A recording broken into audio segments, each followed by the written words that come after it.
Assalamu alaikum. Today we are reacting to news. This is going to be different to the other videos that we usually do. The reason why I did this, I recorded two videos and I forgot to record the audio. I'm feeling a little bit sick right now too, so I was like, you know what? This is something I do. Sometimes I look at the news, so I was like, might as well just record it, me reacting to it, right? And yeah, I guess.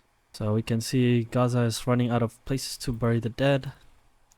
I saw this thing in Instagram where they have a lot of burials, and then the burials were like garden with a lot of flowers, and they didn't place it there. It grew because of so many dead bodies. It just reminds because often the grave reflects of how the person is, and these are indeed the people of Jannah. Because I've heard stories where there used to be graves where they were filled with snakes on top, and it's just yeah.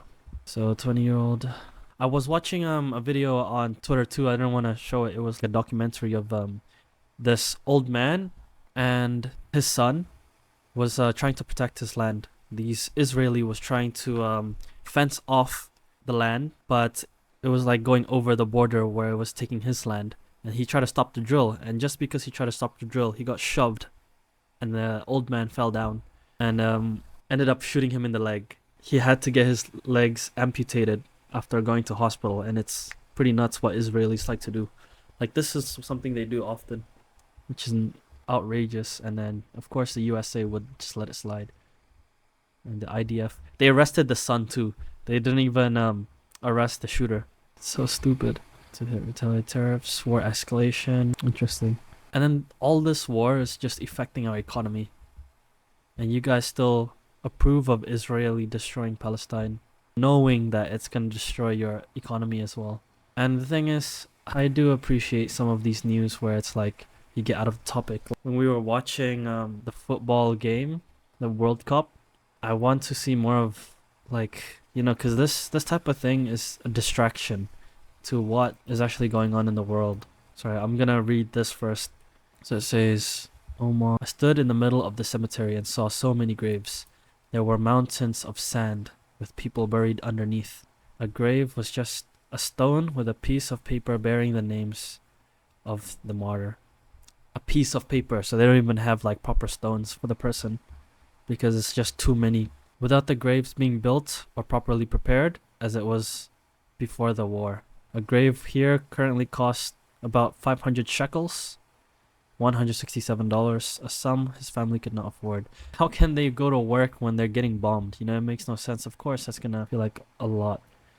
There was also no space for a new grave, so we had to bury him in my grandfather's grave. I feel kind of sorry for these people. At least 1,200 Palestinians. At least 1,200 Palestinians have been killed since the ceasefire.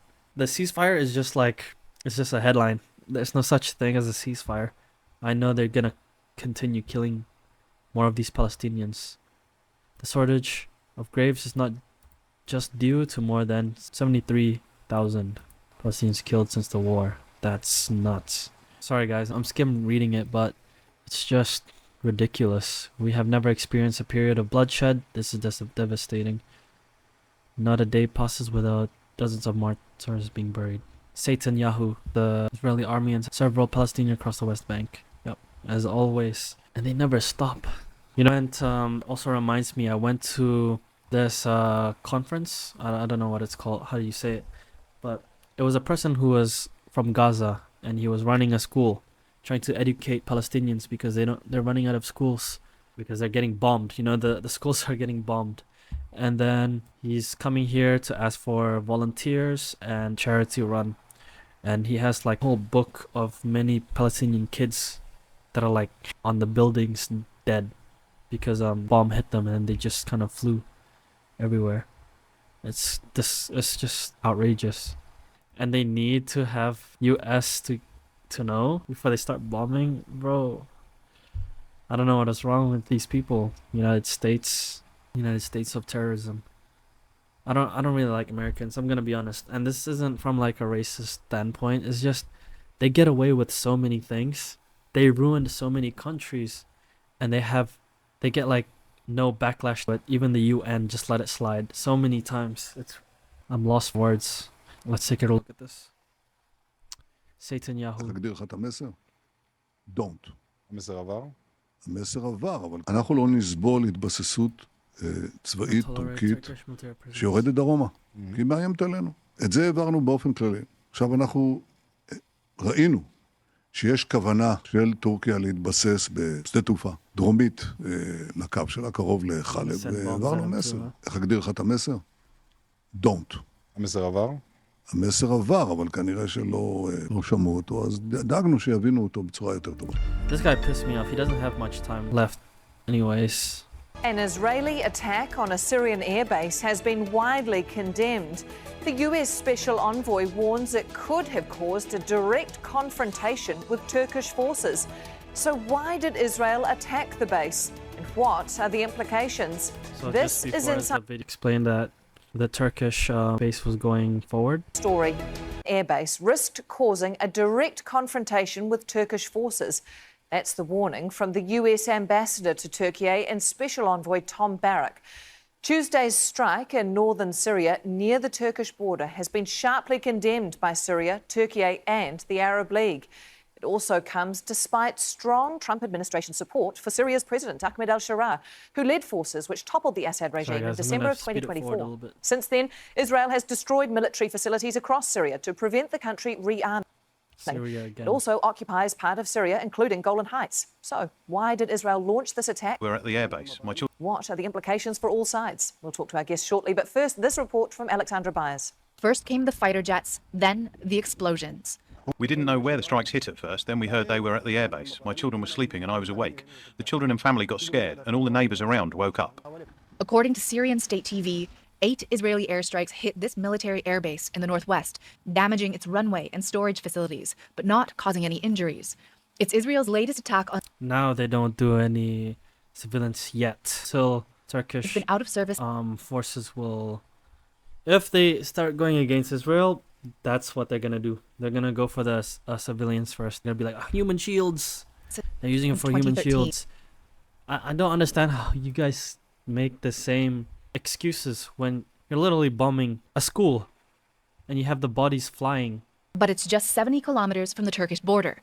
Israel's accusing Damascus of allowing Turkish troops to deploy within Syria, saying Israel and Syria agreed to a security status quo, which Syria was on the verge of breaching by allowing Turkish troops to deploy. Israel warned Syria this would pose a threat to Israel's security, and Syria chose to ignore those warnings. The Turkish president dismissed the allegations as frivolous, saying they aim to legitimize Israel's unlawful airstrikes targeting Syria's sovereignty, and the accusations... That's despite Syria's President Ahmed al-Sharaa saying he wants peaceful relations with Israel and seeks a security agreement between the two. Israel's also opposed to a substantial Turkish presence in Syria. You see, I don't understand these people. Their people are getting attacked and they're like, oh, I'm gonna go ally with them. It goes the same with my president.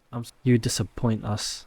Let's look at this one. Israel is betting on Islamophobia to save its standing in the West. Of course it is. They fund Islamophobia. You know, this is why Islamophobia is rising, because they fund it. I'm gonna fund you to talk shit about Muslims. They get so much money. Just the low-hanging fruit, really. It is about Indians and brown people in general. Whoa, that's crazy. And Jews too, they won't get away. Yeah, this is about USA. Shame. I don't really care about US. You know, it's because we do have Muslims in USA, and that it's just a bad living standard for them. Not give notice. Yeah, I already read that one. Israeli strikes killed 2 and injured others as Gaza attacks continued. At least 2 Palestinians have been killed. Last 48 hours, Gaza's Ministry of Health says they were trapped under rubble. We're gonna take a look at this video, and I think They arrive with photographs, names, and memories, and the same question: what happened to our loved ones? For some families of people who have disappeared in Gaza, their search has not ended.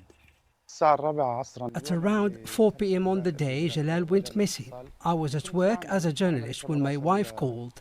She sounded frantic and said, Jalal is missing.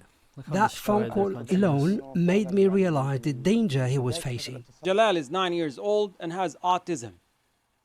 His family says he disappeared about 3 months ago. There has been no phone call and no information about his whereabouts. His parents fear he may have wandered towards the area being occupied by Israeli military, where they say it would be difficult and dangerous to search for him. It has been 90 days, and I still find it incredibly difficult to accept what has happened. You could die, but I refuse to accept these people go through it, condolences every single day. as I'm long sorry as for they have. interrupting. These people go for it every day, living this life, and it's just like something that we all have to be grateful and then also pray for them. But we also need to take a stand to help these people. You know, this is also our job. I've not seen his body. This family has been waiting for their I'm not gonna lie, it reminds me of my country. It's just background. I have like poor family that lives like this, and it just reminds me of son it. for more than a year. Ubaida was 15 when he disappeared. My son Ubaida went missing at a JHF aid distribution site on May 29. It has now been a year and 4 months, and we still have no information about what happened to him or where he is. His mother says she contacted the Red Cross and other international groups looking for any trace of her son. But she says the information she received has been contradictory. With some evidence, he was detained by Israel. I was told that They're Ubaida was detaining not kids. detained, but at the same time, his name appeared on a list at Ofer Detention Center. We are left with nothing but questions and uncertainty about what happened to him.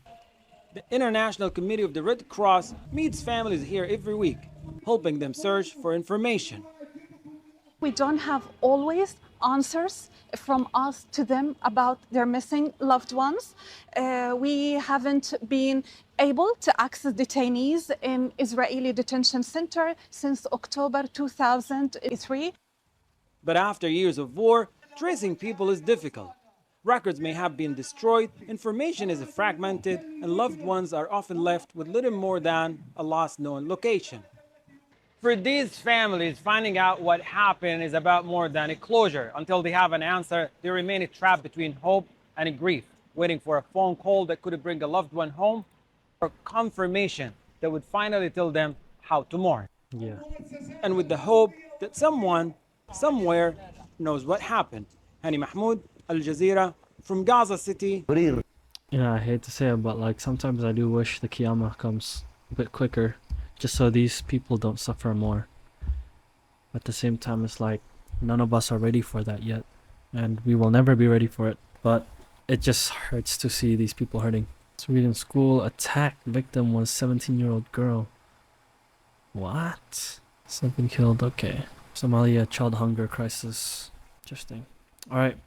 I think that will be it for today. This is gonna be a short video. I think. I hope you guys enjoy. I think I'm gonna do this as a series. Just taking a look at the news. You know what I want to do? I want to do like a live stream, but my Wi-Fi is just pretty bad.